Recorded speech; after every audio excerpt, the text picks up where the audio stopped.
নমস্কার বন্ধুরা, অভিনব চৈতিস ব্লগে তোমাদের সবাইকে আবার একবার স্বাগত জানিয়ে আজকের ব্লগ শুরু করছি।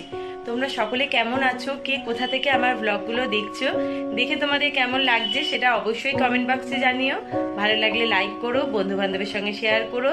যারা ইউটিউব থেকে দেখছো তারা চ্যানেলটাকে সাবস্ক্রাইব করে দিও, পাশে থাকা বেল বাটনটাকে অল করে দিও। আর যারা ফেসবুক থেকে দেখছো তারা পেজটা অবশ্যই ফলো করো। সকাল সকাল স্নান সেরে পুজো করে তোমাদের সঙ্গে ভিডিওটা শুরু করেই বেরিয়ে পড়েছি।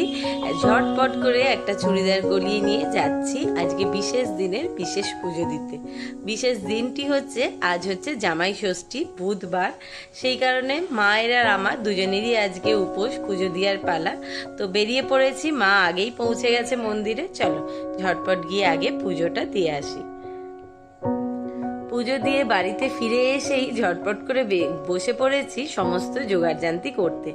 গতকাল যেহেতু জয় মঙ্গলবার ছিল আর প্রথম আর লাস্টের এই দুটো দিনই আমি করি, তো গতকাল বিকেলবেলা বেরিয়ে মা আর আমি আজকের দিনে যেটুকু যা ব্যবস্থা করবার গোছানোর সেই সমস্ত বাজার দোকান করে এনে রেখেছিলাম। আর এখন পুজো দিয়ে এসে একটু প্রসাদ খেয়ে, জল খেয়ে একটু চা বসিয়েছিলাম খাবো বলে, কিন্তু সেটা সময় হয়নি। চাটা করে মাকে দিয়ে দিয়েছি আর এখন বসে পড়েছি ফলারের থালাটা গুছিয়ে নেওয়ার জন্য।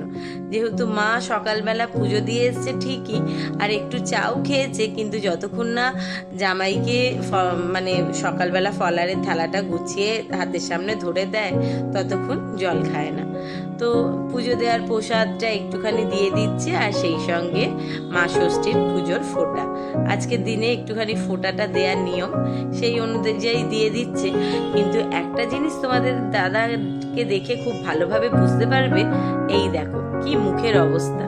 আজকের দিনটা কিন্তু তোমাদের দাদার কাছে ভীষণ বিরক্তিকর একটা দিন। মানে তাকে কেউ ধরে বেঁধে আজকে একটা কেউ মহা শাস্তি দিয়ে দিয়েছে। তার মুখে সবটুকুনি হাসি কেউ কেড়ে নিয়ে ছো মেরে চলে গেছে, এরকম একটা ব্যাপার। তার কারণটা অবশ্যই পরে বলছি। তার আগে যেটা বলছিলাম, সকালবেলা এক কাপ কফি বানিয়েছি আমার জন্য, যে এসে একটুখানি কফি খেয়ে কাজটা শুরু করব। কিন্তু এসে থেকেই মোটামুটি কাজের একটুখানি হুটোপাটি ছিল, তাই আর সেটা খেয়ে উঠবার সময় হয়নি। আর এখানে যেমন নিয়ম, 6 রকম ফল, 6 রকম মিষ্টি দিয়ে সুন্দর করে দুটো থালা সাজিয়ে নিয়েছি। কারণ তোমাদের দাদা মায়ের একমাত্র জামাই হলেও কি হবে, মায়ের আবার একমাত্র নাতিও রয়েছে। আর তার একেবারে ছোট্ট বয়স থেকে আবদার, মানে বাবাকে যেমনভাবে সাজিয়ে দেয়া হয়, তখন ও যেহেতু খুব ছোট্ট ছিল, তাই পরিমাণে খুব অল্প অল্প জিনিস দিয়েও এইরকম সুন্দর করে পরিপাটি করে সাজিয়ে তাকেও খাবারের থালাটা ধরে দিতে হতো। তো সেই থেকে প্রত্যেক বছরই মা বলেছে, যতদিন আমি বেঁচে থাকবো আর যতদিন না তুমি নিজে কারোর জামাই হচ্ছ, ততদিন আমি তোমাকে এইরকমভাবেই তোমার বাবার সঙ্গে সাজিয়ে গুছিয়ে দেবো। তো এখন বড় হয়েছে বলে পরিমাণ বেড়েছে, কিন্তু সাজিয়ে গুছিয়ে খেতে দেয়া সেটা সবসময়তেই রিকের ভীষণ পছন্দের। সেটা খুব হেভি, মানে খুব ভীষণ দামি জিনিস বা কম দামি, ভালো মন্দর ব্যাপার নেই, কিন্তু যে কোনো খাবার তাকে একটু সাজিয়ে গুছিয়ে পরিবেশন করতে পারলেই রিক ভীষণ খুশি। দিয়ে এখন বসে পড়েছে, সে তো আনন্দ, কারণ প্রত্যেকটা মিষ্টি কালকে বিকেলবেলা আমাদের সঙ্গে ও গেছিল, নিজে পছন্দ করে বাবার আর ওর জন্য কিনে নিয়ে এসছে, সে সমস্ত ঠিক আছে। আর এদিকে তোমাদের দাদার আজকে দুর্গাপুজো হোক বা জামাই ষষ্ঠী, মোটামুটি এতদিনে তোমাদের সকলেরই জানা হয়ে গেছে তার অফিসের তো ছুটি নেই, তাকে অফিস বেরোতেই হবে। আর আজকে অফিস বেরোবার টাইম হচ্ছে 1টা, মোটামুটি ওই 12:30 করে খেয়ে নেবে। তো অফিসের টাইম 1টা হলে কি হবে, আজকের বিশেষ দিনটিতে যদি তোমাদের দাদাকে বলতো সকাল 10টার মধ্যে অফিস পৌঁছে দিতে, সেটা তার কাছে হতো পরম ভাগ্যের বা আনন্দের একটা দিন। সে তাতে ভীষণ রকম খুশি হতো। পারলে এক্ষুনি বেরিয়ে যেতে বললে বা বেরিয়ে পৌঁছে যেতে পারলে ভালো হয়।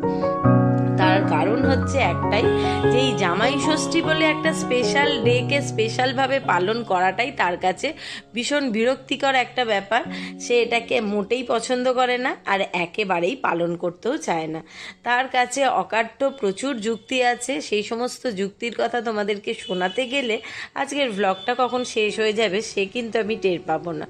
তো যাই হোক, দুপুরবেলার রান্নার ব্যবস্থা করতে হবে, তাই জন্য সকালবেলা ওদেরকে জলখাবারটা দিয়েই চা করে দিয়েছি, আর ওদের জলখাবারের পর আমি আর মাও অল্প অল্প জলখাবার খেয়ে নিয়েছি।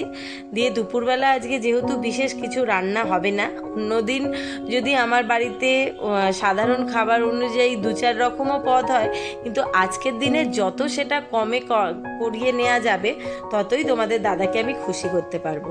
তো যতই জামাই ষষ্ঠী হোক আর তার যতই না পছন্দ হোক না কেন, জামাই ষষ্ঠী তার তো একটা স্পেশাল ডে, তাই তাকে খুশি করবার জন্য আমি তার মনের মতো করে শর্টে সব কাজ সেরে ফেলছি। তো দুপুরবেলার আজকে হচ্ছে এই মটর পনির আর লুচি, আর তার থেকে বেশি কিছু তোমাদের দাদা খাবেও না, আর যেটা বলে দিয়েছে তার থেকে বেশি কিছু করলে সে খেতেও বসবে না। আর আম মিষ্টি তো তার থেকে যোজন খালে দূরে রাখতে হবে, যেহেতু সকালবেলা জলখাবারেই প্রচুর মিষ্টি খাবার খেয়েছে। মিষ্টি খাবার খেয়েছিল বলেই অবশ্য পুজো দিয়ে ফেরবার সময়তে আমাদের এখানে একটা দোকানে খুব ভালো গরম সিঙ্গারা মোটামুটি সকালবেলা 10:30-11টা পর্যন্ত পাওয়া যায়, তো সেটা এনেছিলাম। সকলেই একটুখানি করে ফলার খাওয়ার পর একটু গরম সিঙ্গারা খেয়েছি, ভালোই লাগছিল খেতে গরম গরম। আর দুপুরের পনিরের তরকারিটা মানে মটর পনির করব বলে সমস্ত গোছগাছ করছি, আর এই দেখো বারবার কফি ফোটাচ্ছি আর ঠান্ডা হচ্ছে, খাবার মতো হাত ফাঁকা পাচ্ছি না। পনিরটা কেটে নিয়েছি, মটরটা তো আগেই সেদ্ধ করে নিয়েছিলাম। আর এখানে মটর পনিরের নিরামিষের তরকারি, তো একটু পোস্ত, কাজু বাদাম, কাঁচা লঙ্কা, টমেটো, আদা সমস্ত দিয়ে একটা পেস্ট বানিয়ে রেখেছি যেরকম হয়। তো দুপুরের হচ্ছে এই রান্না, আর সেই সঙ্গে আবার বাড়িতে লেগেছে একদিকে মিস্ত্রি কাজ করছে। মিস্ত্রি কাজটা যদিও 2-4 দিন আগেই করে গেছিল, কিন্তু কাজটা ঠিকঠাকভাবে হয়নি। পরে তোমাদেরকে দেখাচ্ছি কি কাজ হচ্ছে। এখন একটু তাড়ার মধ্যে আছি বলে সেখানের ভিডিওটা করতে পারিনি, তাই তোমাদেরকে শেয়ার করতে পারছি না।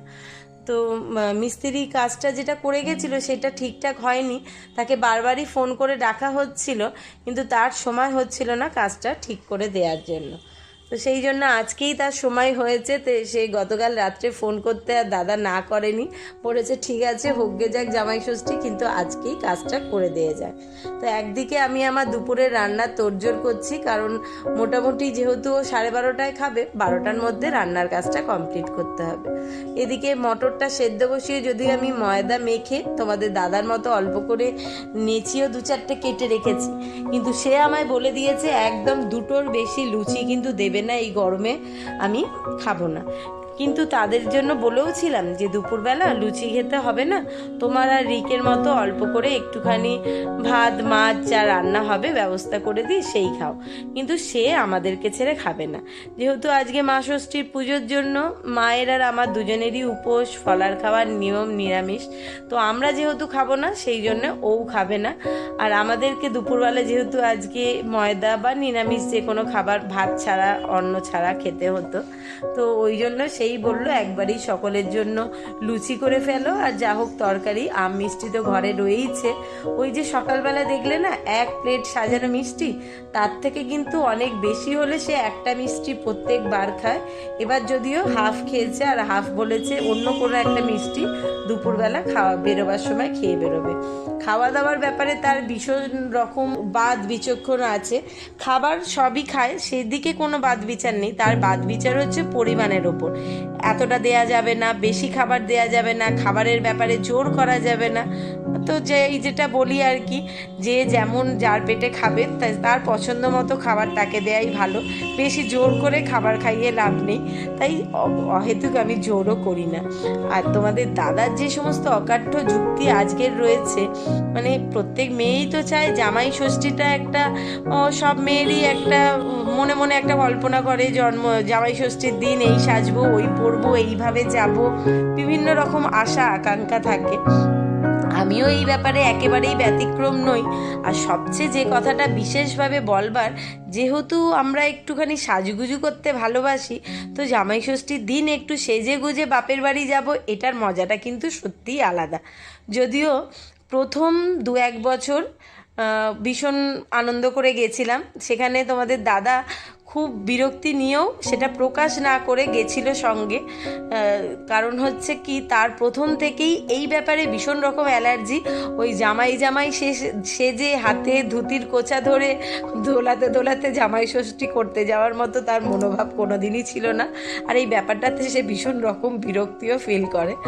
তো আমার ওই ব্যাপারে বিরক্তি আসে না। আমার বিরক্তিটা যদিও সম্পূর্ণ অন্য কারণে, সেজে গুজে বাপের বাড়ি তো যেতেই হবে, না হলে ঠিক বাপের বাড়ি যাচ্ছি এরকম ফিল আসবে না। কিন্তু আমার বিরক্তিটা যেখানে এই যে প্রচণ্ড গরমে রোদ্দুরে সেজে গুজে একটা নতুন শাড়ি পরে যাব আর গরমে প্রায় সেদ্ধ হওয়া মতো অবস্থা হয়, আমার বিরক্তিটা সম্পূর্ণ সেখানেই। তো যাই হোক, দুয়ে মিলে প্রথম 2-4 বছর, মানে বলা যেতে পারে প্রথম 2 বছর তোমাদের দাদা মোটামুটি একটু আনন্দ করে গেছিল। তারপর 2-3 বছর প্রায় জোর করে টেনে মায়ের অনুরোধে আর আমার জোর করা যেতে বাধ্য হয়েছিল। তারপর থেকে একেবারে একদম পরিষ্কার জানিয়ে দিয়েছে জামাই ষষ্ঠী করবার মতো বয়স সময় কোনোটাই নেই। আর অন্য কেউ এইভাবে জামাই ষষ্ঠী পালনও করে না, তোমাদের মতো বোকা বোকা সব যত লোকের বোকা বোকা বুদ্ধি। তো সেই কারণেই সে সেই থেকে জামাই ষষ্ঠীতে যাওয়া বন্ধ করে দিয়েছে। আর মাই প্রত্যেক বছর আসে, নয় জামাই ষষ্ঠীর আগের দিন বা 2-1 দিন আগে বা জামাই ষষ্ঠীর দিন সকালে যা যা দেয়ার, মা তাকে ফলার না দিয়ে জল খেতে পারে না, তাই জন্য এসে এখানে আমার বাড়িতেই জামাই ষষ্ঠীটা বলা যেতে পারে লাস্ট 12, 13, 14 বছর এইভাবেই পালন করা হচ্ছে। সম্পূর্ণ ভিন্ন রকম, মানে জামাই যায় ষষ্ঠী করতে, এখানে উল্টো জামাইয়ের বাড়িতে শাশুড়ি আসে ষষ্ঠী করাতে, যেমন মানে জামাইয়ের মত সেই রকম অনুযায়ী। আর এই জামাটিও কিন্তু মা রিককে দিয়ে কিনিয়েছে জামাই ষষ্ঠীর জন্য। তো সেটাও পরতে চাইছিল না, রিকের ভীষণ জোর করাতে সে আজকে পরে যাচ্ছে। জামাটা দেখতেও দারুণ সুন্দর হয়েছিল। আর সেই সঙ্গে মিস্ত্রিও একদম তোমাদের দাদার সঙ্গেই কাজ হয়ে গেছিল, বেরিয়ে গেল, বলল দাদা তুমি যখন চৌরাস্তা দিয়ে যাবে আমাকে একটু নামিয়ে দিয়ে যেও। সে বেরিয়ে যেতে আমাদেরও এখানে লুচিগুলো সমস্ত হয়ে গেছে, তরকারি তো করাই হয়েছিল। এরপর আমরা 3 জনও খাওয়া দাওয়া সেরে নেবো। রিক গেছে স্নান করতে, আসলেই খেতে বসবো। তার আগে এই যে মিস্ত্রি এই কাজটা করছিল, এই জায়গাটা তো সম্পূর্ণ খোলা ছিল, তো দেখতে ভীষণই বাজে লাগছিল। অনেক দিন ধরেই ইচ্ছা ছিল এখানেও এরকম সুন্দর ক্যাবিনেট করে নেওয়ার জন্য, কিন্তু যেহেতু এই জায়গাটা এরকম কোণ পড়ে যাচ্ছে, তো সেখানে পাল্লা করতে একটু অসুবিধা, সেখানে সমস্যা হচ্ছিল, কাজটা ঠিকঠাকভাবে হতো না। 2 জন মিস্ত্রিকে ডেকেছিলাম, 2 জনেই এক কথা বললো। তো লাস্টে অগত্যা ভাবলাম কি এখানে এরকম পাইপ লাগিয়ে পর্দা করে দিই, তাহলে অন্তত জায়গাটা ঢাকা থাকবে, দেখতে ভালো লাগবে। সেই কারণেই আর পর্দার কাপড়ের কালারটা আমার এত পছন্দ হয়েছিল, সেই সঙ্গে আমার কিচেনের সঙ্গেও বেশ সুন্দর ম্যাচিং হয়ে গেছিল। তো আগেই পর্দার অর্ডার দিয়ে পছন্দ করে বানিয়ে এনে রেখেছিলাম। আজকে ওই মিস্ত্রি দাদা এসে পাইপের এই জায়গাটায় একটু লুজ হয়ে নড়ছিল, সেখানটা ঠিক করে দিয়ে যেতে একবারে ওনাকে দিয়েই পর্দাটা লাগিয়ে নিয়েছি। দেখতে দেখো কত সুন্দর লাগছে। আর এই ছবিটা গৌতম বুদ্ধের রিক অনলাইনে অর্ডার করিয়েছিল, সেটা এখানে লাগিয়েছে, দেখো কি সুন্দর দেখতে লাগছে। চলো অনেক বকবক হলো, আজকের ভিডিওটা এখানেই শেষ করছি। টাটা, সকলে ভালো।